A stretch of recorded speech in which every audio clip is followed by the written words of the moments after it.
partager la parole de Dieu. On est toujours dans le partage, hein.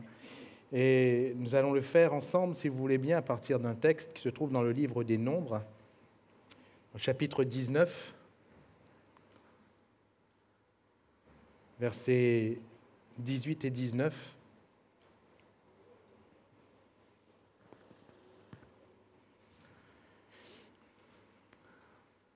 Nombres, chapitre 19, versets 18 à 19. Voilà une ordonnance du Seigneur par Moïse. Un homme pur prendra de l'hysope et la trempera dans l'eau. Puis il en fera l'aspersion sur la tente, sur tous les ustensiles, sur les personnes qui sont là, sur celui qui a touché les ossements, ou un homme tué, ou un mort, ou un sépulcre.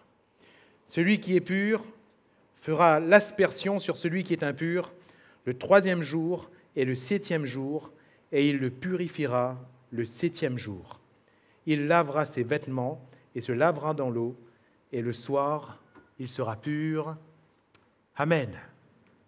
Gloire à Dieu. Alors j'aimerais m'attarder ce soir quelques instants avec vous sur la purification de nos péchés. Comment sommes-nous déclarés purs? Comment sommes-nous purifiés, nous chrétiens, nous qui savons fort bien que sans purification, sans sanctification, personne ne verra le Seigneur. Que sans passer par la purification, personne ne peut prétendre au salut.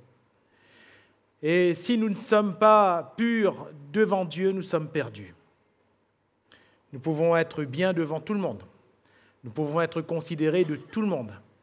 Mais si devant Dieu, dans le ciel, devant son trône, nous ne sommes pas purs, alors nous sommes perdus.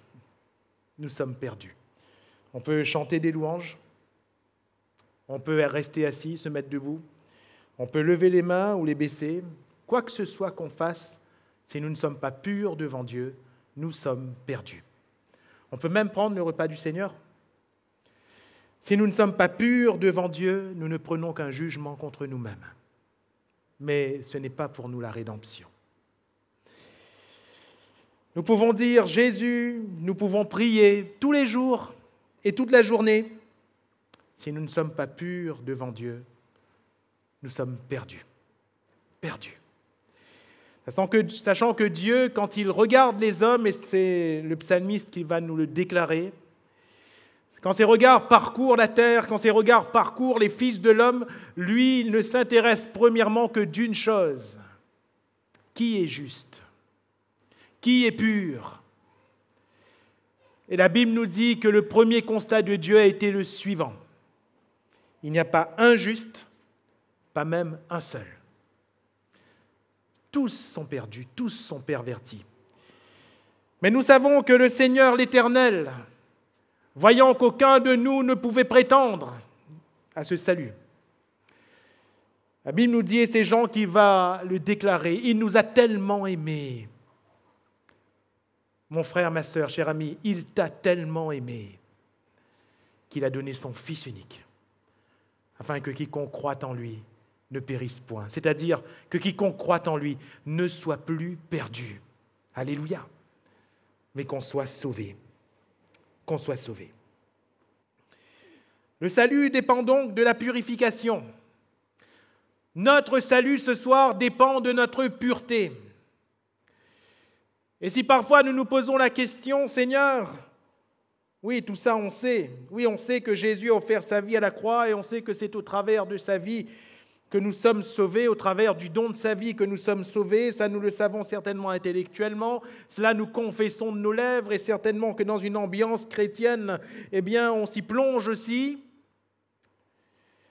Mais quelle est la réalité de cette purification? Quelle est la profondeur et l'ampleur de cette purification? Voilà pourquoi, quand on parle de la Bible, chers amis, on ne parle pas que d'un des deux testaments. Il est vrai que dans la révélation que nous avons, ce qui a du poids, c'est bien sûr le Nouveau Testament.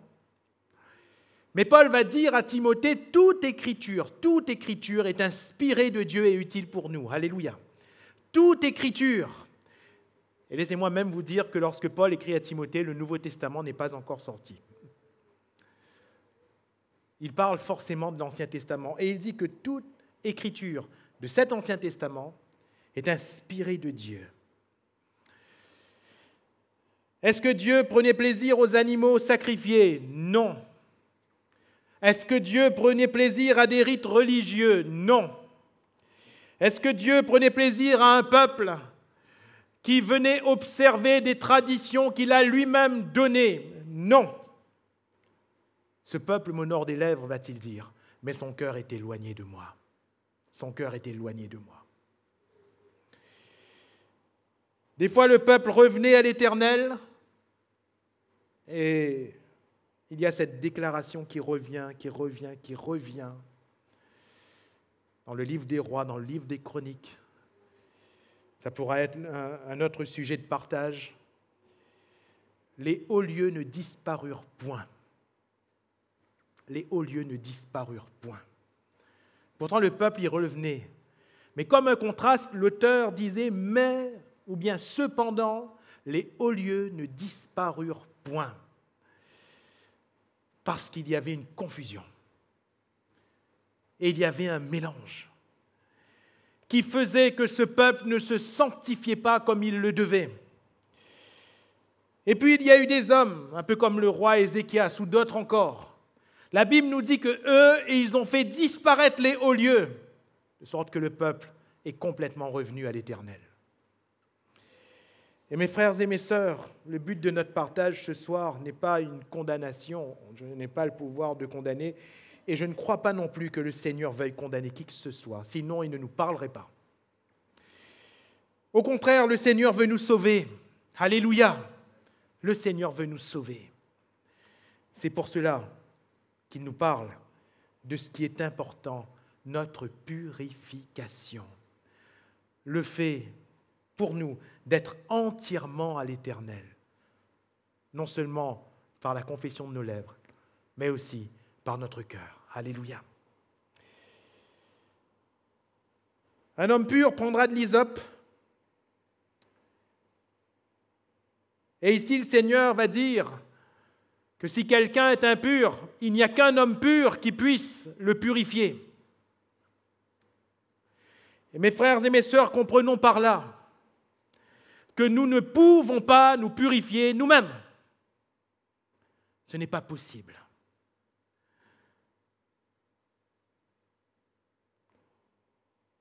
Un homme pur prendra, un homme pur trempera, un homme pur fera. À partir de là, nous sommes, vous et moi, disqualifiés. Parce que par nature, nous sommes impurs. Nous sommes impurs. Je ne peux pas me purifier moi-même. Même en tant que chrétien, je ne peux pas me purifier moi-même. Je ne peux pas. Et si je pense moi-même me purifier, je suis en train de me tromper.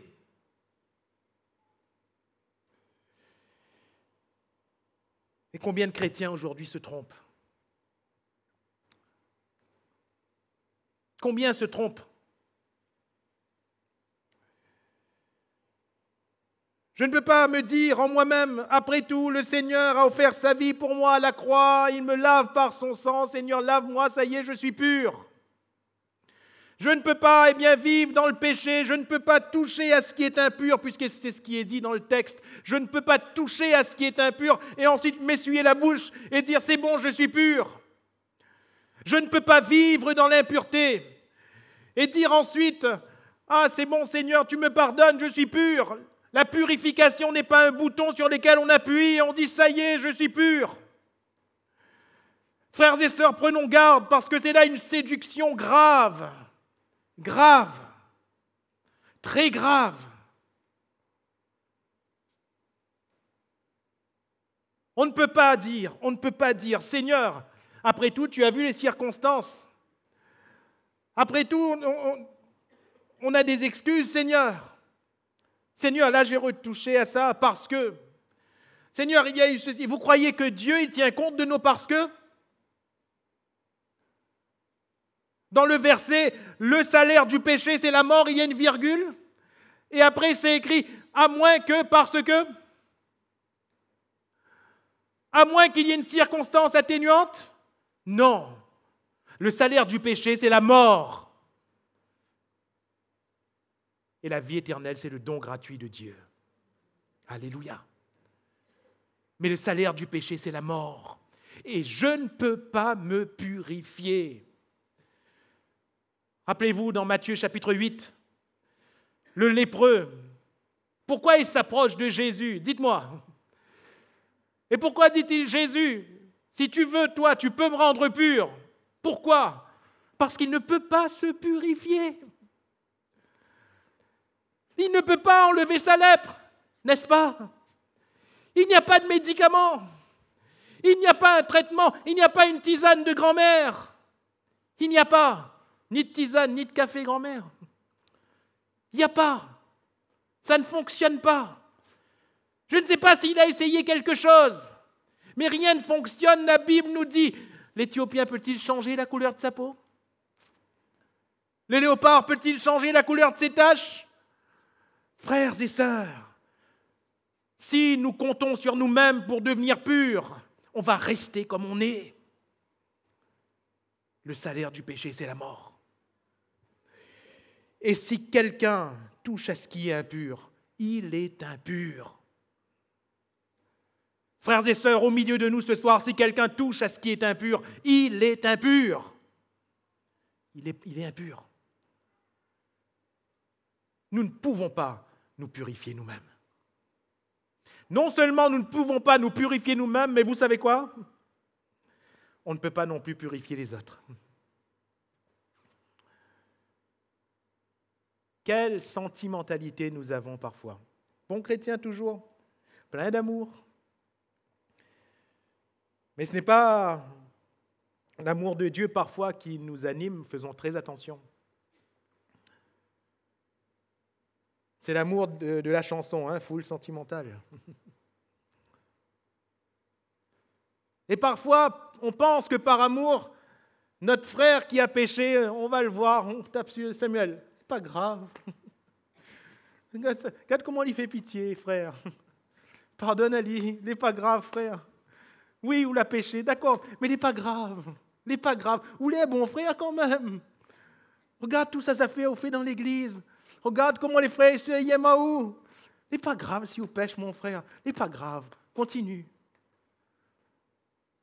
Croyez que Dieu il agit comme ça dans le ciel? Franchement. Est-ce que nous pensons un seul instant que le Seigneur dans le ciel, il est comme ça? Un Dieu qu'on a fabriqué, oui. Mais l'Éternel, non. Le salaire du péché, c'est la mort. Même si le frère et la sœur vient taper sur nos épaules en disant « Inquiète pas où ?» Le salaire du péché, c'est la mort. C'est la mort. Et j'aimerais dire que dans le domaine, Dieu est majoritaire. Si le monde entier nous disait que ce qu'on a fait n'est pas grave, si Dieu dit c'est grave, c'est grave. Et l'inversement, si le monde entier nous pointait du doigt, si Dieu nous justifie, on est juste. Alléluia. Dieu est majoritaire. Majoritaire. Et si on est avec Dieu, on est majoritaire. Alléluia. Majoritaire. Je ne peux pas donc purifier les autres.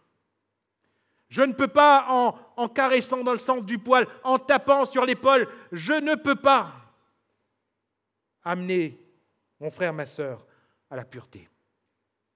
Non, non. Un homme pur.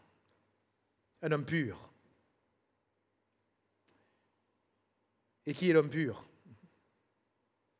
Qui est l'homme pur qui nous purifie? Le Seigneur Jésus. Alléluia. Si tu le veux, tu peux me rendre pur. Alléluia. Si tu le veux, tu peux me rendre pur. Si Jésus le veut, ce soir, il peut nous rendre purs. Alléluia. Jésus peut parfaitement nous purifier. C'est lui l'homme pur. C'est lui l'homme pur.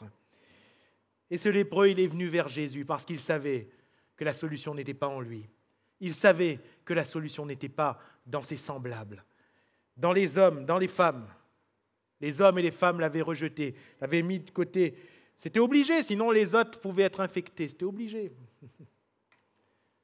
Mais sur le plan de la pureté de l'âme, nous sommes tous pareils. Nous sommes tous infectés de la même manière. On s'inquiète de beaucoup de virus. Hein? On s'inquiète du Covid. Hein? Mais est-ce qu'on s'inquiète autant du péché? Car tous sont infectés. Tous sont infectés. Si l'ARS faisait les statistiques, tous sont infectés. Tous. Tous.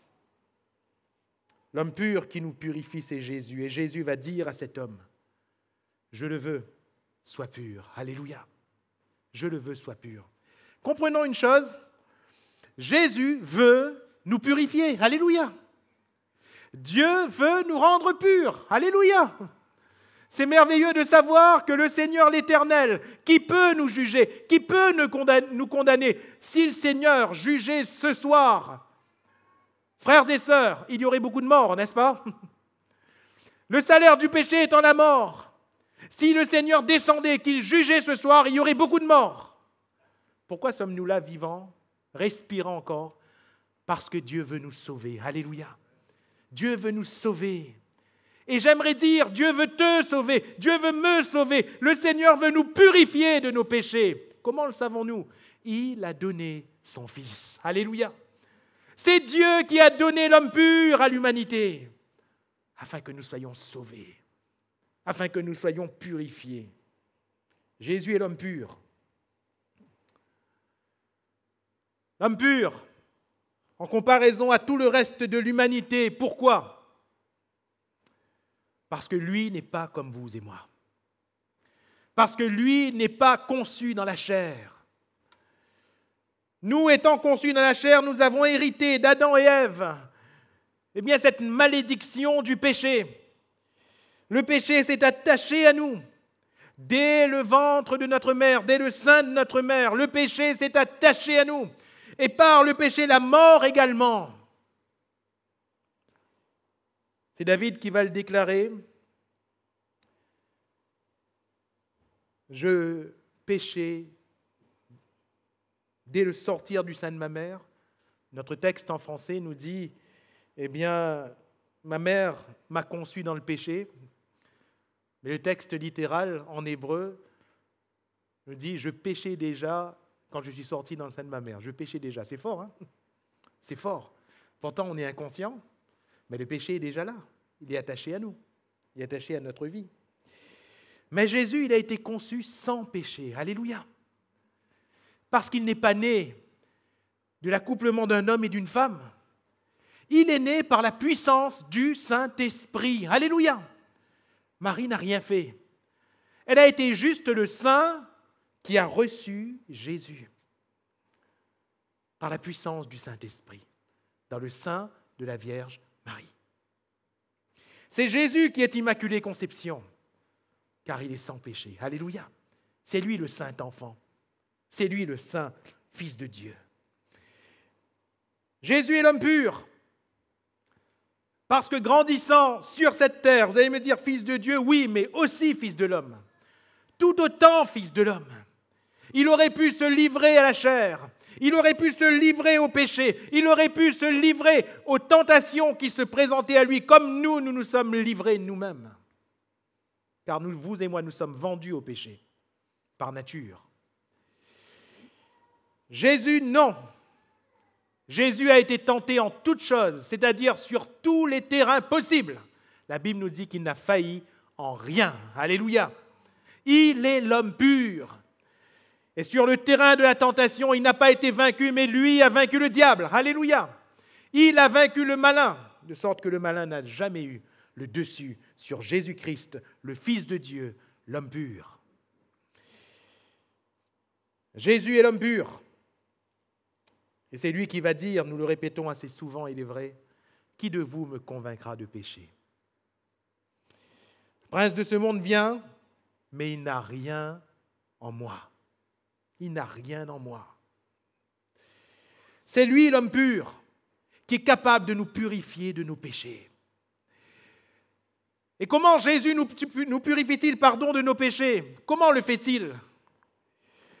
Pas en venant à côté de nous, pourtant c'est le Fils de Dieu. Il ne vient pas à nos côtés en disant « Joanne, n'est pas grave, inquiète pas, il a péché, mais il n'est pas grave. Essuie la bouche, retourne au culte. Hein? N'est pas grave. » Non.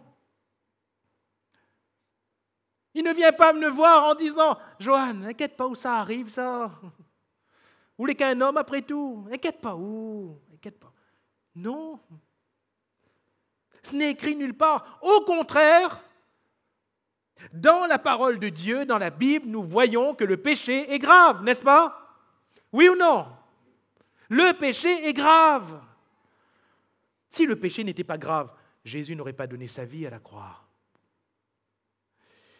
Nous assistons à des doctrines de plus en plus bizarres, frères et sœurs, chers amis. Nous assistons à des sermons, à des prédications de plus en plus bizarres. Nous assistons à la levée de mouvements de plus en plus bizarres. Parce qu'il faut de plus en plus d'adeptes, parce qu'il faut de plus en plus de personnes qui viennent dans mon église, parce qu'il faut que de plus en plus de personnes, ne nous voilons pas la face, donnent de l'argent dans les paniers d'offrandes. Alors on est tenté de dire, et on arrive à le dire aujourd'hui, « T'inquiète pas, tu as péché, mais c'est pas grave ça. C'est pas grave. Tu as commis adultère, ça arrive. Ça arrive. » J'ai même entendu dire une fois à quelqu'un qui a dit à un mari, « C'est pas grave, c'est parce que ta femme n'est pas la bonne femme qu'il te fallait. » Ah Seigneur, qu'est-ce qu'il ne faut pas entendre? Le Seigneur guérit les sourds, mais parfois il faudrait être sourd quand même. Ah Seigneur. Et toutes ces choses, on les dit au nom du Seigneur. Comme si que le Seigneur, il aurait dit de telles horreurs. Le péché est grave. Alléluia. Ne laissez personne vous dire le contraire. Le péché est grave. Il n'y a pas de petit péché mignon. Il n'y a pas de grand péché qui étouffe. Le péché amène la mort. Point. Alléluia. Le salaire du péché, c'est la mort. C'est la mort. Comment Jésus nous purifie-t-il de nos péchés? Il va jusqu'à la croix et il donne sa vie pour nous. Alors comment être purifié ce soir? Premièrement, venir à l'homme pur, venir à Jésus. Et comment l'homme pur nous purifie-t-il? Comment agit l'homme pur dans le texte que nous avons lu? Il purifie le troisième jour. Le troisième jour. Celui qui est pur fera l'aspersion sur celui qui est impur le troisième jour et le septième jour. Troisième jour, septième jour. Le troisième jour nous parle de quoi? De la mort et de la résurrection de Jésus-Christ. De la croix et de la victoire de Christ sur la mort. Voilà comment l'homme pur nous purifie. Alléluia. Voilà comment Jésus opère notre purification à vous et à moi. Il y a un instrument qui est utilisé. Verset 18 nous dit, un homme pur, pour la purification, qu'est-ce qu'il fera? Il prendra de l'hysope. Il prendra de l'hysope. Et l'hysope est aussi un instrument utilisé à l'occasion de la crucifixion, comme si que ce verset devait nous être rappelé. Dans Jean 19, verset 29, il nous est dit, il y avait là un vase plein de vinaigre. Les soldats en remplirent une éponge et, l'ayant fixée à une branche d'hysope, ils l'approchèrent de la bouche de Jésus. L'hysope revient. L'hysope est cité à plusieurs reprises dans le cadre des purifications. Sous l'Ancienne Alliance, Moïse va prendre de l'hysope afin de purifier tous les instruments du tabernacle et du culte. Le psalmiste va dire dans le psaume 51, verset 9, le psaume 51, 9, « Purifie-moi avec l'hysope, et je serai pur. » Alléluia. « Lave-moi, et je serai plus blanc que la neige. » Purifie-moi avec l'hysope, et je serai pur. Qu'est-ce qu'il fait l'homme pur avec l'hysope?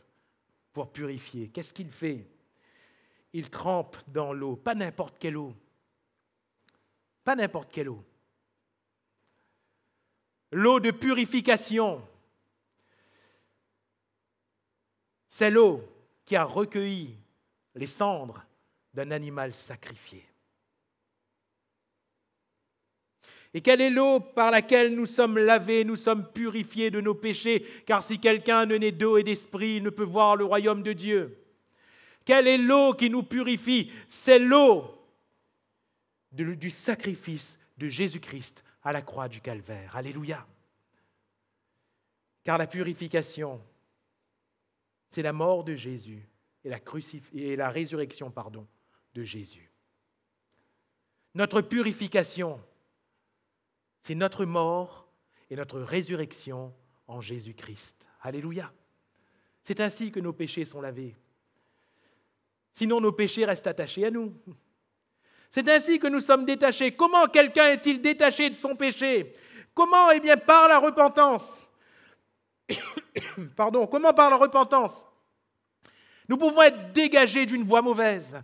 Nous pouvons être dégagés d'un péché duquel nous ne pouvons pas peut-être nous séparer. Peut-être que quelqu'un s'est dit « Ah Seigneur, je vais m'arrêter », mais tu n'arrives pas à arrêter. Pourquoi? Parce que tu n'es pas mort. Parce que nous ne sommes pas morts en Jésus. Parce que si nous mourons en Jésus, si nous sommes morts, notre péché meurt aussi. Alléluia. Si nous mourons en Jésus, tout ce qui est en nous meurt. Et celui qui meurt en Christ, va dire Paul, il ressuscite aussi en Christ. Sauf qu'il ne ressuscite plus comme il était avant. Celui qui est en Christ est une nouvelle créature. Alléluia.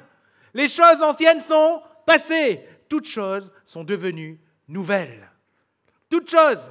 Ça veut dire que le péché ne peut plus nous tenir. Le péché ne peut plus nous tenailler. On ne peut plus être esclave de ce qui triomphait de nous avant quand Christ triomphe de nous. Alléluia. Purifie-moi avec l'hysope et je serai pur. Et je serai pur. Alléluia.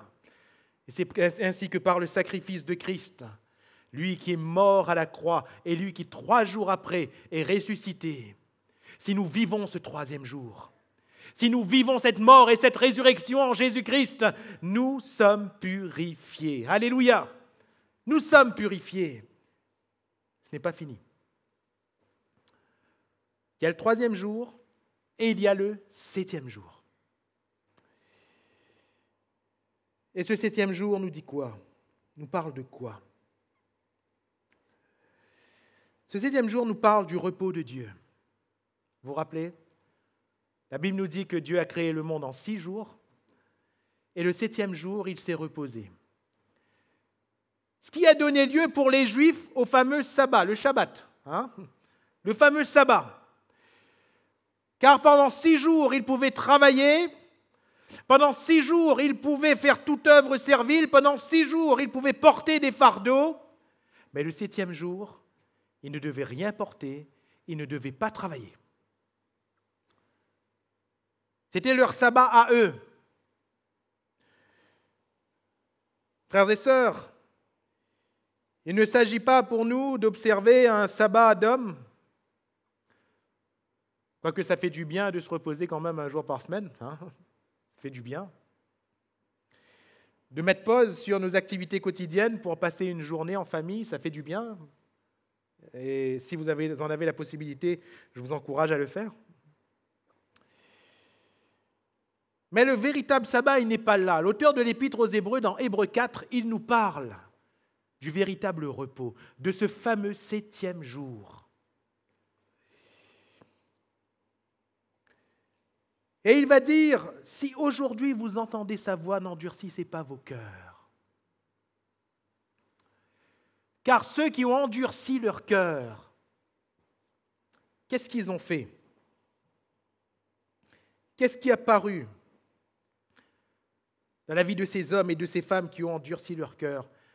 Je jurais dans ma colère, ils n'entreront pas dans mon repos. Ils n'entreront pas. Pourtant, ces Israélites, nous l'avons dit, je crois, le week-end dernier, ces Israélites, ils ont été sauvés de l'Égypte, Ils ont vu les miracles de Dieu. Ils ont vécu des choses extraordinaires, n'est-ce pas? Ils sont appelés peuple de Dieu, mais à cause de leur endurcissement, ils ne sont pas entrés dans le repos de Dieu.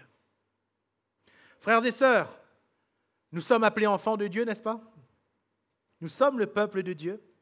Nous sommes passés par les eaux du baptême. Nous avons vu de grandes choses de la part de notre Dieu. Alléluia!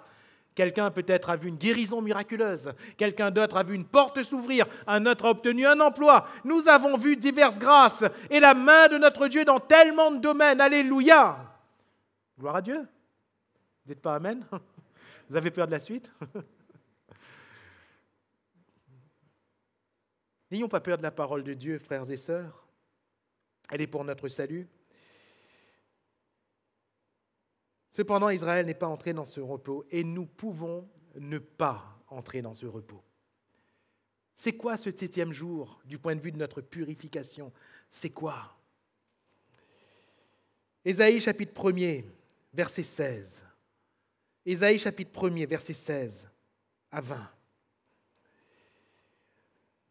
Lavez-vous, purifiez-vous, ôtez de devant mes yeux la méchanceté de vos actions, cessez de faire le mal, apprenez à faire le bien, recherchez la justice, protégez les opprimés, faites droit à l'orphelin, défendez la veuve, venez, plaidons, dit l'Éternel. Si vos péchés sont rouges comme le cramoisi, ils deviendront blancs comme la neige. S'ils sont rouges comme la pourpre, ils deviendront comme la laine. Si vous avez de la bonne volonté, si vous êtes docile, vous mangerez les meilleures productions du pays, mais si vous résistez, si vous êtes rebelles, vous serez dévorés par le glaive, car la bouche de l'Éternel a parlé. Alléluia. Cela nous parle de quoi? Cela nous parle de nos œuvres. Cela nous parle de nos œuvres. Car mes frères et mes sœurs, si pour Jésus, ses œuvres témoignaient pour lui qu'il était fils de Dieu, pour nous aussi, nos œuvres témoignent de nous. Nos œuvres. Ce 7e jour, le repos de Dieu, et je résume tout ce que nous venons de dire. Le repos de Dieu, c'est quand je ne fais plus aucune œuvre servile.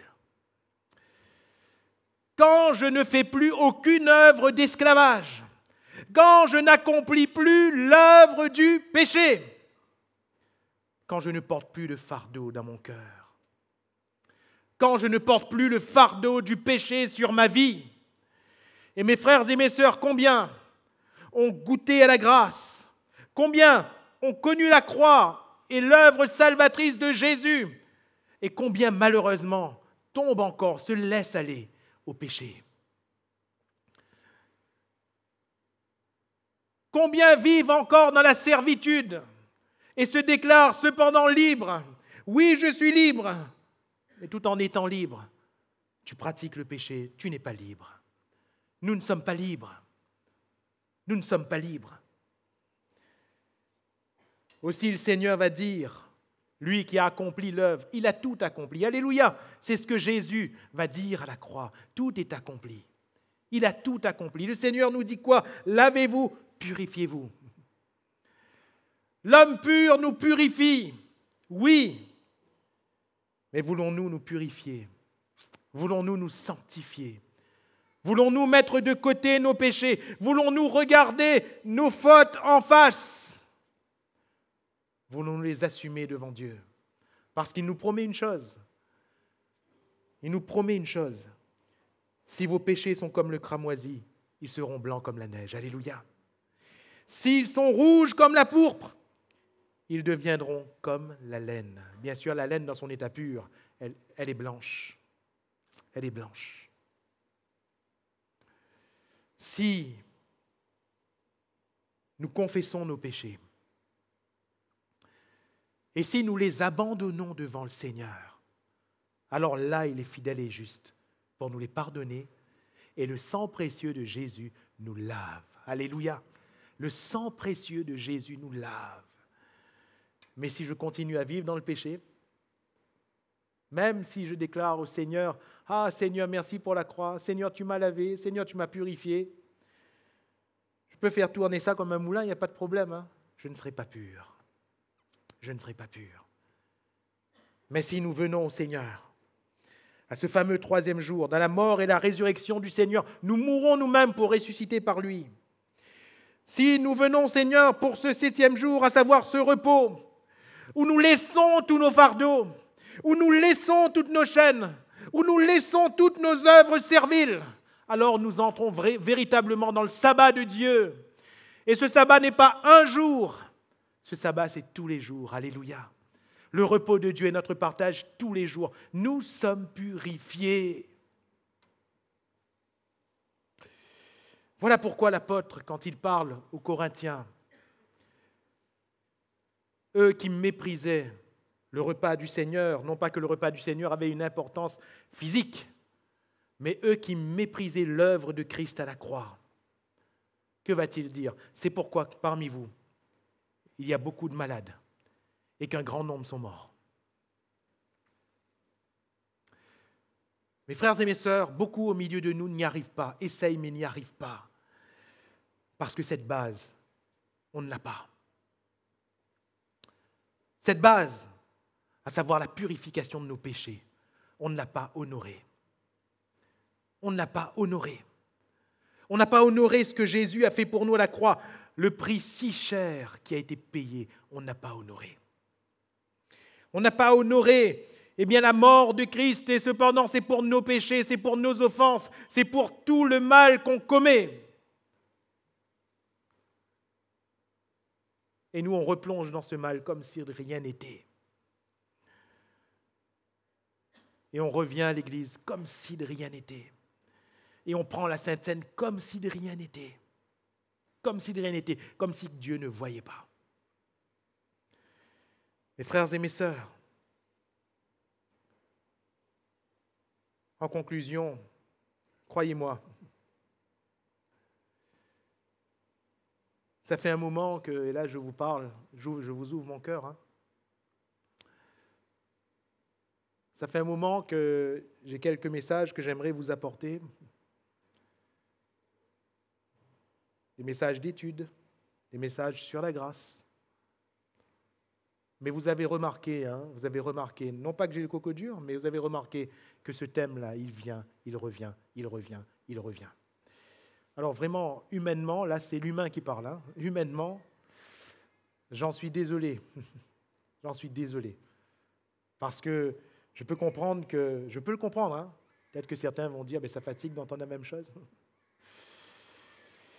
Mais spirituellement, je ne m'en excuse pas. Je ne m'en excuse pas, je n'en suis absolument pas désolé. Parce que si c'est ce que Dieu veut nous dire ce soir, alors il vaut mieux qu'il le dise. Il vaut mieux qu'il le dise. Je ne suis qu'un messager. Je ne suis qu'un messager. Mais certainement que le Seigneur parle. Et certainement que le Seigneur s'adresse à des cœurs, à des vies ce soir. Parce que sinon l'Église ne peut pas avancer. Je le répète, l'Église ne peut pas avancer. Jusqu'à quand vivrons-nous dans le péché et viendrons-nous avec notre bouche adorer le Dieu vivant? Jusqu'à quand embrasserions-nous la mort dans le secret de notre vie et viendrions-nous proclamer la vie parmi les saints? Jusqu'à quand serons-nous doubles, dupliques? Jusqu'à quand? Il serait temps peut-être ce soir de se repentir. Il serait temps d'abandonner des voies tortueuses. Il serait temps de prendre ces fardeaux, de les déposer parce que le sabbat est devant nous. Le repos de Dieu est là. Alléluia. Il serait temps de confesser nos péchés, de les abandonner parce que l'homme pur est là au milieu de nous et qu'il veut nous purifier de tous nos péchés. Il serait temps de ne plus clocher des deux pieds. Israël, devant Élie, il ne savait plus qui était Dieu. Quand on lui a dit, mais est-ce Baal ou est-ce l'Éternel qui est Dieu? Il ne savait plus. Il ne savait plus. Mais ce soir, voulons-nous savoir que c'est l'Éternel qui est Dieu et que c'est Jésus-Christ, son Fils, qui est notre Sauveur et notre seul Seigneur. Il serait temps, n'est-ce pas? Il serait temps que notre cœur revienne tout entier au Seigneur et qu'on pratique la justice. Alléluia. Seigneur, si tu veux, tu peux me rendre pur. Que le Seigneur nous purifie ce soir. Courbons-nous.